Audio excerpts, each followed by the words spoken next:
Yes, guys, Suki from BTS TV, Beyond the Stage, fueled by explosive vapor transform. Now also Powerhouse Club coming soon in summer 2025. Today, we have Missy Truscott. Of course, Missy had some breaking news the other week that went mad on socials. Got a lot of people excited about the figure division, of course, the moved figure. But look, I know you did a fair few interviews regards to that. This is a little bit different. So first off, how are you doing today? Thank you, Suki, for having me on. I'm doing great. First, real quick, I just want to acknowledge, I know you're over on the other side of the world, but right now here in America, there's a lot of people suffering down in California with the fires, losing their homes. And I just hope people keep those Americans in their hearts. So if you guys could pray for them, I would appreciate that.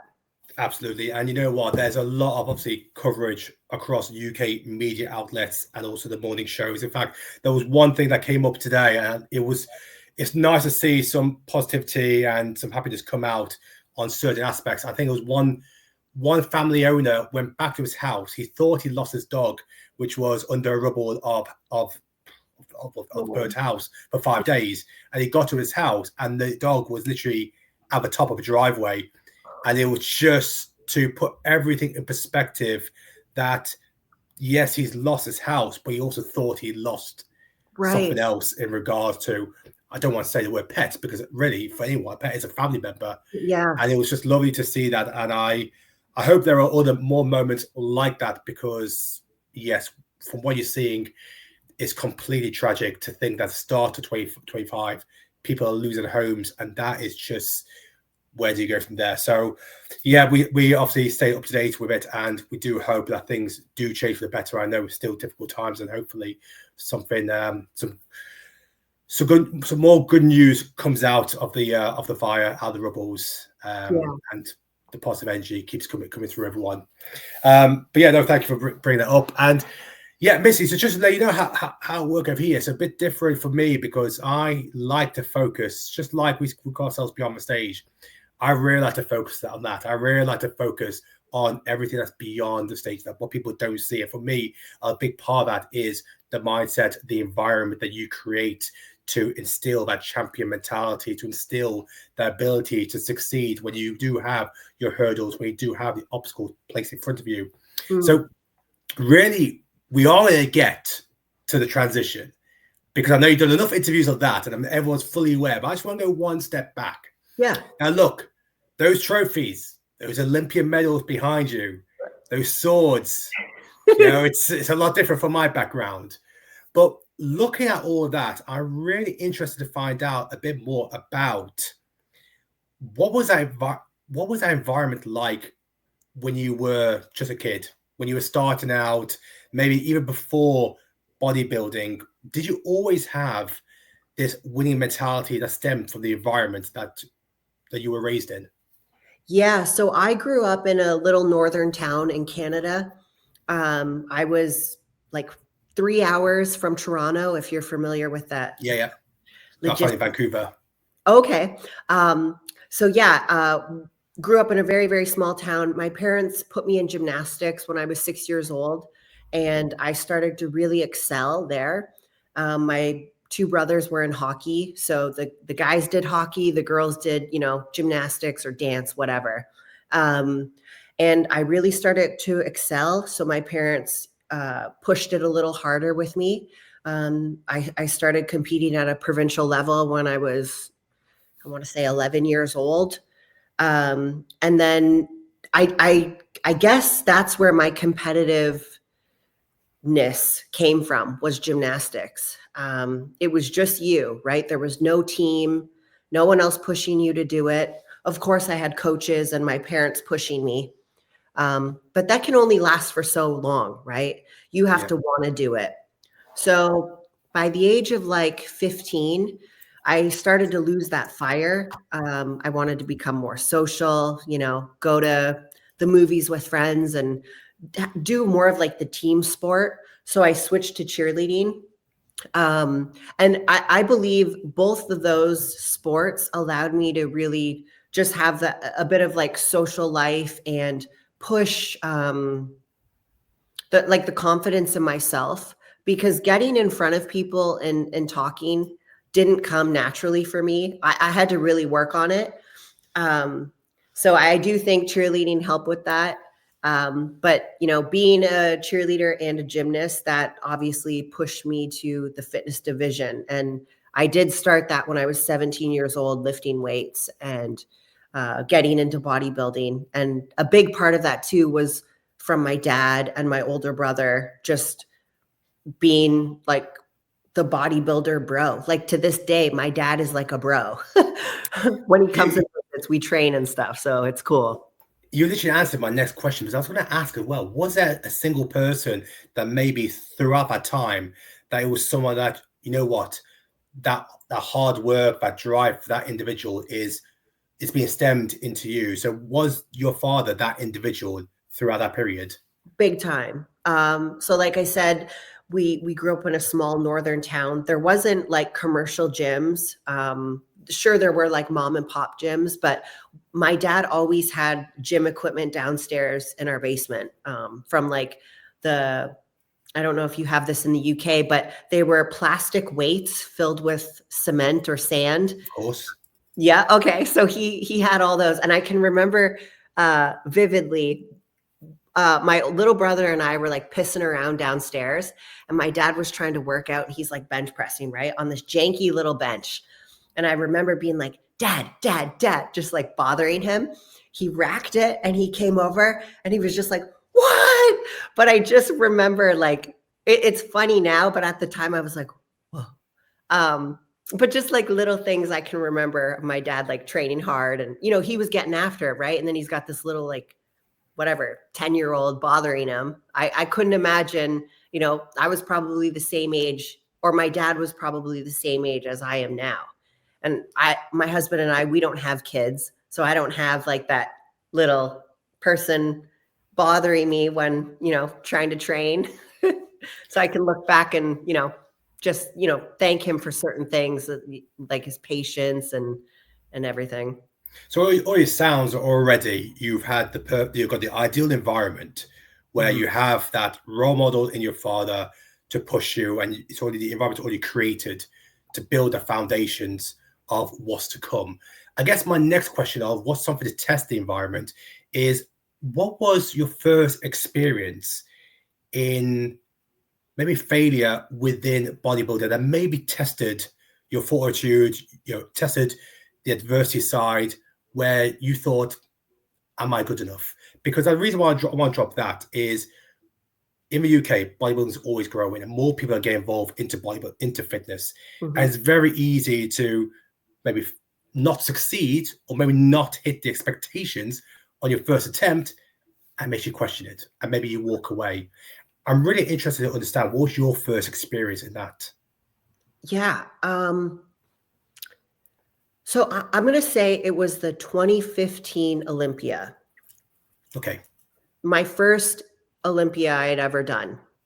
I had qualified at the San Antonio Pro. It was a Tim Gardner show. I want to say it was in August that I had won. And then the Olympia was in September. So it was a fast turnaround. So I'm coming from, okay, I got a pro win. I'm used to winning. Like, I'm Missy Truscott. Well, at the time I was Missy Farrell, my maiden name. I'm Missy Farrell. I always win. Like, I got this. I have a lot of confidence in myself. Going into the Olympia, I got first call out in the physique round, and I'm like, okay, here we go. Like, this is great, And then it comes to the routine round, and our routines still, they're worth 3/4 of our score. So the physique, you have to have a good physique and fitness, but your routine is where it's like the bread and butter. So my routine, it was very gymnastics-y. And I know that, like, that's my background. I hadn't really evolved into what you've seen at the Olympias now. And that routine really knocked me down a lot. And I ended up placing dead last at the Olympia. And I was so like discouraged because I wasn't used to losing. And just anyone who's watching right now or listening, I think the biggest takeaway I can give is just you got to be able to learn how to lose too. It sucks in the moment, but we all come across these failures, and to have like a failure like that, it's just allowing you to grow. So obviously, 2015, my first Olympia, no one's ever won their first Olympia. Like, I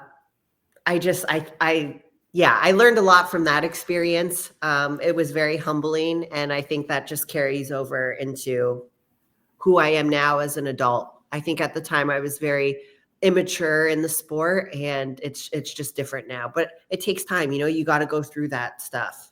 So was that down to more managing expectations and being realistic? Because there's a lot of people that aim for stars straight away, but rather than building the blocks, building the steps to actually get to the point when you can actually hold some substance to go after those lofty expectations. So Right.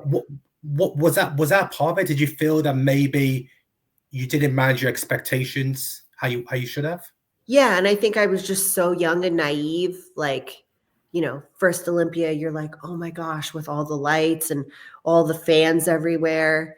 Yeah, it was just a very humbling moment. But, coming from that little like gymnast girl and, regional shows in Canada, you're like the big fish in the little pond, right? Then you come to the Olympia. Now you're like even like this little minnow against these people who've established themselves for many years and have crazy amounts of fans and followers, following their career. It was very eye-opening for me. So I do encourage, my clients, people I talk to on my YouTube channel, kind of like you said, you got to have realistic expectations. So how did you flip that moment? Because we're saying, look, it's being humble, being realistic, and you had that low of you've won your pro show, but fortunately you finished last. How did you take that moment? How did you flip it into a positive to then create the building blocks to then climb back up and then become successful? So I think, like, if I'm just thinking off the top of my head right now, it would have had to have been improving on myself, right? My physique, my skills, my routines. I want to say in 2018 is when I hit my stride, when I really hit that trajectory of going up and solidifying myself as one of the best fitness athletes in the world. I couldn't have done it without my husband's support. I think, a lot of us have people we rely on in our bodybuilding circles. And mine, of course, is my husband. We had a game plan. I've told the story like many times, so I apologize if anyone's heard it before. But in 2019, previous years before that, I had been working full-time at a hospital as a phlebotomist, so it's drawing people's blood. And just around COVID time, my husband and I had a conversation, and I had just placed second at the 2019 Olympia. And he had said to me, if you want to quit your job at the hospital and focus solely on bodybuilding with the hopes of winning the Olympia in the next 5 years, you can do that, and this will be a good decision for us. And I thought to myself, yeah, like I just placed second. Phlebotomy is taking a lot of my time. It was causing a lot of stress, just being really weaned down on a diet and then having to, stick people with needles. It's tough. So I thought, like, let's do it. Let's freaking go for it.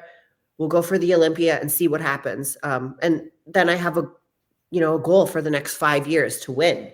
And then I ended up winning it that first year. So I retired in 2019, and then that 2020 Olympia was my first Olympia win. And that's all because of having my husband's support, and him pushing me to do that. and believing in me.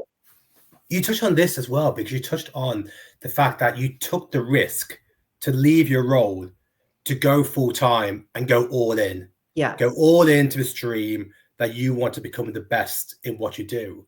So is there an element of, if you want to be successful, if you want to reach those heights, there's a strong element where you are going to have to take risks, and that could be a sacrifice of leaving a role, maybe changing the people in your circle, the environment, moving to another location. Does that all play a strong part in giving the best opportunity to reach the highest of highs? I believe so. I believe so. Obviously, you have to be super strategic, right? Like, if I wasn't financially stable, I feel like my husband would have been like, we're not quitting that job. Like, you got to stick with it. But at the time, I was making just this almost the same amount of money competing. I was doing, just random shows and getting prize money and then sponsorships, obviously, as opposed to my salary at the hospital. So it was kind of like, you got to make sure that you're in a good position to make these decisions, right? Make sure you weigh it all out before you start cutting things and going all in. But I do think that was one of the big reasons on why I was able to really excel. I just went all in. I bet it on myself, and it paid off, because I'm now 3-time Miss Fitness Olympia. So, Missy, I just want to touch on the next bit then. Now, you've won your Olympia in 2020. You've created the circle, which includes a very supportive partner. And of course, as you mentioned, 2018, you left your role to pursue your passion. You took the risk, and guess what? The risk paid off. Now comes the next step. And this is something else that a lot of people will go through when they do succeed in whatever they choose to do, in whatever sport, whether it's bodybuilding or outside. And that's the pressure of being the champion. The pressure of then, okay, you did it once, but can you do it twice? At any point, did you feel that pressure? And if you did, how did you use it to fuel you to go again? Yeah. So I guess after my first Olympia win, there was, I did put a lot of pressure on myself to, to win it again. It was a difficult year because my coach at the time, the late John Meadows, so he actually, I also owe a lot of my career and all the, everything I've done to John. He helped me win my first Olympia title in 2020. And I'm blessed that he was able to see that. And I'm sure he's looking down now and is super proud. In 2022, he had passed away 7 weeks before the Olympia. So I did a routine in memory of John that the judges had told me to do something different, to make it more upbeat. And I, in my heart, didn't want to, because I wanted to do this routine again for John. And I wanted his, fans and friends and everyone at the Olympia to see it too. I put a lot of heart into it. I ended up placing second, which is, at the time was fine. So I didn't end up winning my Olympia title again. I didn't end up winning until the following year. So 2022, I won. But yeah, that was tough. But I don't regret it at all, because it was something that really meant a lot to me and something I'll remember forever. That routine was, I had John's voice in it. I took his posing routine music that he did at the Arnold in Columbus that he did in the 212. Excuse me. So yeah, it meant a lot to me, and I'm glad I did that. But yeah, there was a lot of pressure going into that one. It was COVID time too, so that was always, on the back of our heads. But John Meadows is an absolute icon in bodybuilding. I mean, I grew up as well watching his videos, the tutorials, Bodybuilding 101, and I know he still have major fans across the UK. That moment when, unfortunately, and God rest his soul, 7 weeks out before the Olympia, he passed away. Was there a point that you were not going to do the Olympia? And if it was, how did you pull yourself from such a difficult moment to then actually use it as fuel to go and compete in memory of John? Yeah. Well, John's wife had called me like the next morning, and obviously we're both a wreck, right? She had said, John would want you to keep going. Like, don't stop, keep going. I ended up hiring Andrew Barry, who was John's kind of apprentice person at the time, to help me get through with that prep. So in hindsight, it was probably the most difficult prep I've ever done, other than like the mental side. Obviously the physical side this year with my knee was the hardest prep I've ever done. But yeah, it was a lot. I think having that conversation with Mary really helped me to keep going. But that year, gosh, 2021 was just a terrible year for a lot of people. 2 weeks before John had passed, my father-in-law had passed. So it was just like a lot on my husband and I. But that's life, right? We all have people who pass in our lives. It's so tragic. It's terrible. But we have to keep going, right? Like they wouldn't want us to stop. We just have to keep going. Yeah, no, absolutely. And look, 2021 was a difficult year for myself because I lost my mum in that year, which fortunately, during the COVID time, everybody was experiencing losses. What you just said was we have to find a way to carry on. So what advice would you give for those people who are struggling to carry on? It may be a loss. It may be they've lost their job. It could be something, a relationship issue, a breakdown. Those moments where it's going to test that individual when they're already in a difficult moment of being so close to show day. What advice would you have for them to keep persevering, to keep going? Yeah, because like life is not going to stop, right? We have to keep going. Just there's a part of you that has to like dig deep, but also you have to allow yourself to grieve. I think in those moments of my like Olympia prep, I didn't process any grieving. I just kind of kept getting into it. I got deeper into prep and blocked it out. I think that was a bit of a mistake. I think I should have dealt with it in the moment, but it was so hard to. So I would just express to people that it's okay to be upset. It's okay to put your emotions out there. Lean on your friends, lean on your family if you need to talk to someone, because a lot of people have gone through it, right? So we just need to rely on our friends and family for just that support. No, definitely. That's some fantastic advice. Let's take it further now. Let's go to 2024, where, of course, now you become a 3-time champion. Yes. How difficult was the decision to leave your category where you're a 3-time champion? You're the poster girl of a division. Wow. You probably seen many other female competitors go on, do 4, 5, 6, 7, 8 Olympias. All eyes on you, and you could continue doing that. Yeah. But you chose to do something else.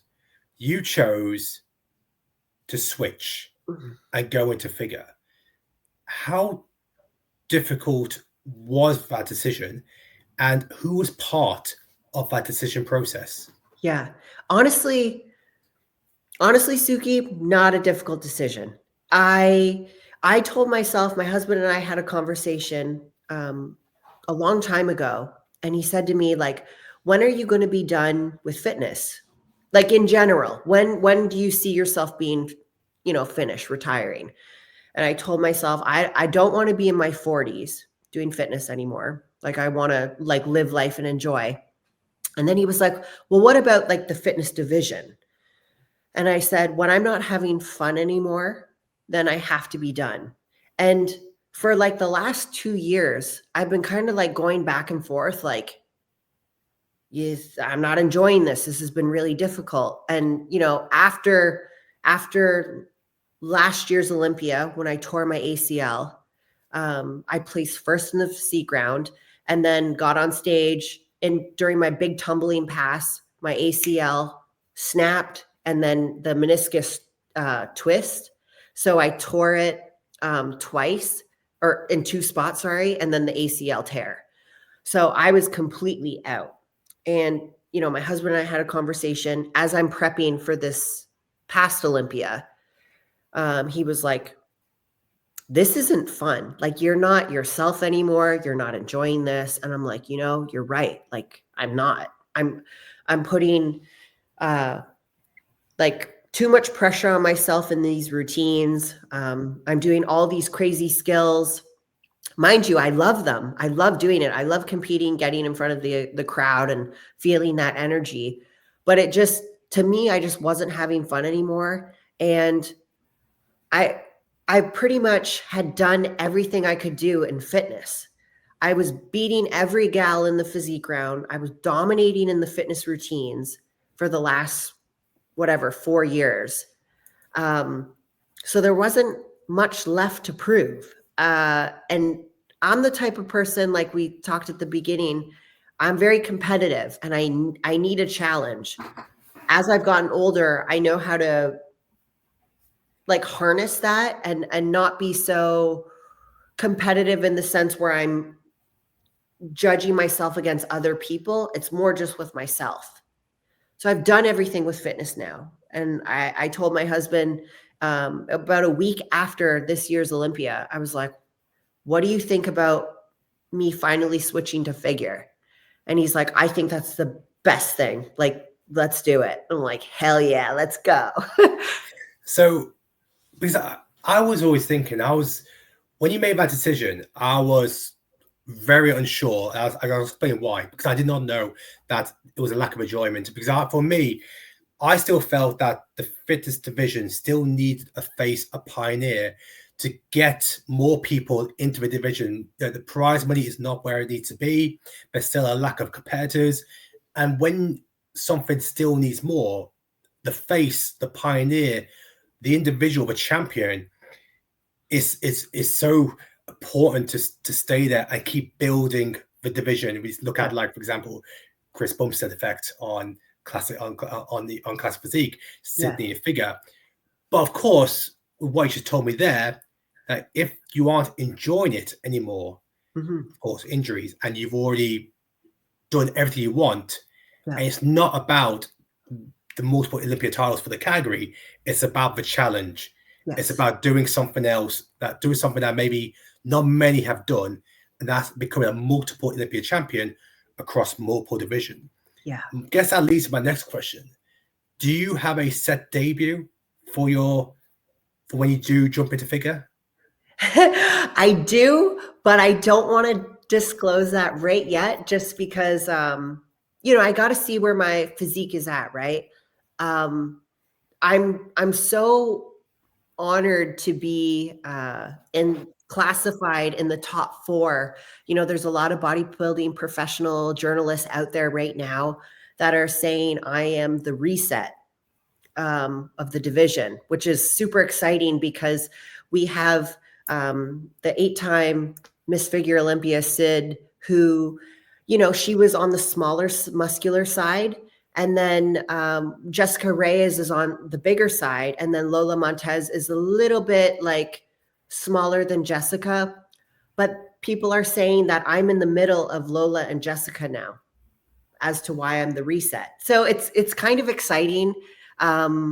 I got invited to the Olympia battle, which is in Arizona. So it'll be me, Jessica, and Lola, which is crazy because I haven't even qualified yet. So I have a lot of work to do, but I can't wait. I know that I know that the figure division is just something that I'm going to excel at, and I'm very excited to get into.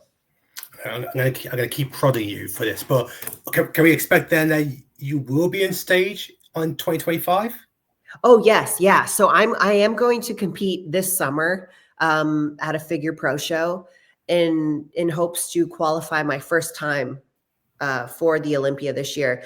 If I don't qualify, I'll have to keep competing because. So as a 3-time Olympic champion, have they not given you automatic qualification for the figure division at the Olympia this year, or are they still asking you to qualify? So I haven't talked to any of the higher ups at Olympia. I believe it would be Dan Solomon and Jake Wood that would give the special invites. I think they give those to the open bodybuilders though. So if you're familiar, a couple years ago, I believe it was Rami got one during COVID times. And then Derek Lunsford got a special invite after he had done the Pittsburgh guest performance, and they just said like go into open, and he got the invite for the Olympia. I know it's different, right? The men's and women's divisions are a lot different, so I'm not expecting a special invite or anything. And I do want to prove myself, especially everyone's saying, you know, top 4, she could win it, all this stuff. It's like, okay, let me prove to you I can do this. I could see something you're going back to that mentality that you wanted to shift back in 2016, was it, where you said, you know, maybe it humbled you and you wanted to manage expectations, and of course you placed last. What you're doing is you're taking the mentality now to this, knowing there's going to be all these eyes and pressure on you because of the results from the previous division, but you're not disrespecting the other competitors who's been doing figure year on, year out. You know that, wait there, I'm a new girl here. I need to prove myself, and I'm going to do that at the summer show. Do you think it would just be one show in the summer? Do you think you'll be doing multiple shows? We'll see. I got to see how my body's feeling. It's very exciting to see the IFBB Pro League expanding shows. There's a couple in China this year. There's a lot more in the UK that I saw. So I don't know. I would really love to travel and go international and meet people out there. And that's another reason why I wanted to switch divisions, is because there's a lot more eyes on the figure division. And I'm all about getting out there and like meeting people and just sharing my love of bodybuilding to everyone. So if I can tap into that figure audience fan base as well, I'm going for it. I feel like with the fitness and the figure division, there really isn't a lot of content out there in the sense of like pro figure gals. So I do put weekly vlogs out on YouTube. I'm hoping I get some of those like figure followers and supporters to come over and start watching my stuff. So I'm excited to just share it all. Do you think then, I'm going to touch on that point you said, do you think because there's maybe a lack of eyes or lack of content around the figure division, is that why we have not seen it at the Arnolds? Because that's always a conversation that comes up. You know, why is the figure not at the Arnolds? Now you're transitioning into figure. Does the figure division need a new pioneer, a new face to hopefully give it more exposure? And can we finally give a division in the Arnolds? Yeah. So the last Arnold figure was in 2016, I believe. And then Arnold took it away, and, you know, his team took it out of there. I don't know. I don't know why they don't have it. I wish they did. I wish they had all the women's divisions, women's bodybuilding, women's physique. They're so entertaining. I can't imagine why he wouldn't, but I'm sure, you know, with him upping the prize money in the men's and other divisions, classic, I know they make a lot there.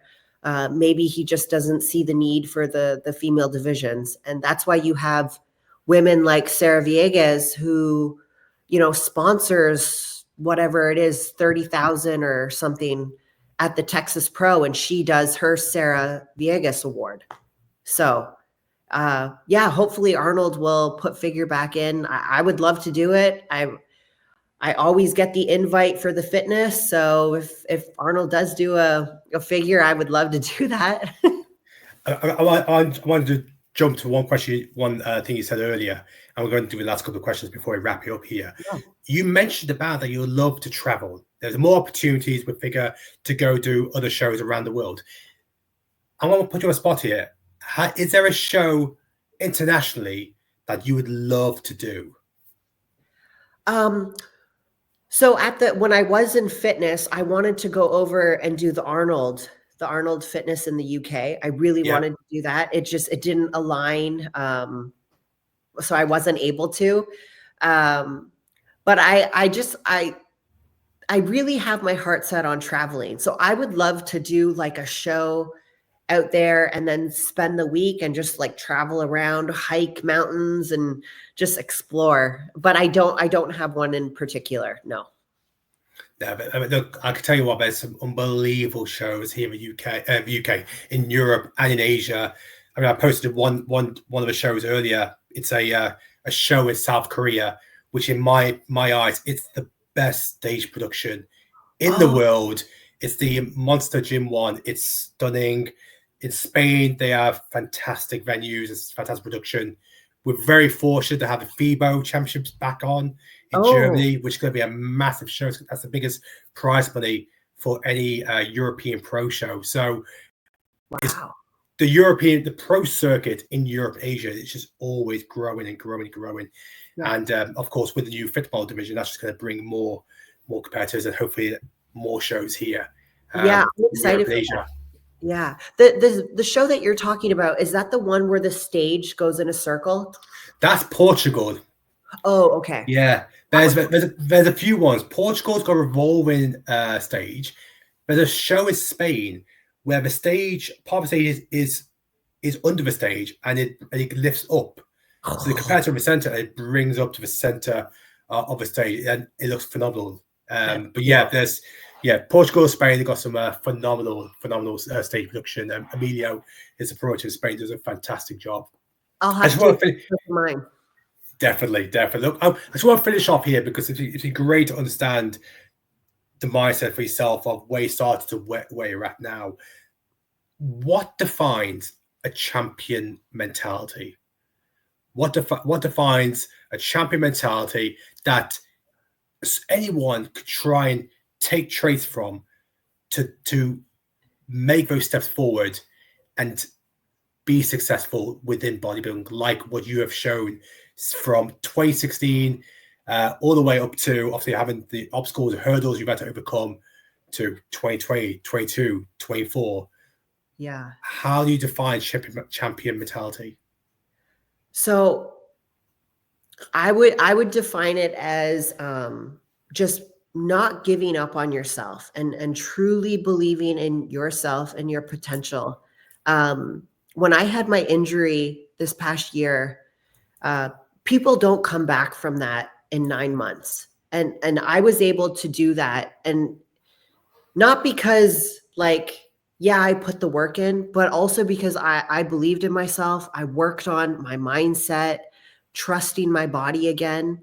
Sure, I wasn't able to do the big crazy flips, but I was still able to do what I needed to do to solidify that I am the best fitness athlete out there. And all of that comes down to is you and what's in your heart and what you can do for yourself. No one can do it for you. And that's the biggest thing I learned this year. Of course, I always have my husband's support, but he wasn't able to help me learn how to walk down the stairs again. That was something I had to do, just whatever adversity you're going through, there's going to be better days ahead. Just focus on yourself and never give up on your dreams. That's That's one of my biggest things now is fight for your dreams. I think you showed that in abundance when it comes to champion mentality, from place at last in your first Olympia to come back to always taking the learnings from defeat, taking the learnings and taking the risks from leaving your job, to create a circle, create environment. The champion mentality you've shown overcoming losses within your family, within friends, with the people closer to you, to still keep persevering and achieving everything you have achieved. My final question, and I really love to know this because, like I said, I was a big fan, and I still am, because I still watch videos, John Meadows, and his training videos. What was the greatest thing he taught you that you still use to this day? So one thing I learned from John was he gave everyone the time of day. So him and I would be training together, right? At American Barbell in Ohio. Someone would come up to him. It didn't matter what age they were. He would stop, look them in the eye, and have a conversation. Like, he was never like, I'm too good, or like, I'm busy. He always gave everyone the time of day. And I do that now, at the gym. If someone comes up to me, I'm not like a bitch and standoffish. I talk to them. I take photos. I give advice if they ask questions, and that's something I learned from John. Just, essentially be a good person. But I truly did learn that from him. He, like, his legacy lives on through so many people. He touched a lot of people's lives, and I'm truly blessed to have had him as a mentor in my life, and a coach and a friend. And I love him and miss him daily. I think that's a perfect place to finish it. Missy, thank you so much for your time. And look, like I said, what you've achieved within the fifth division, overcoming adversity, persevering when times have been tough, not just physically, but also in your personal life, is a true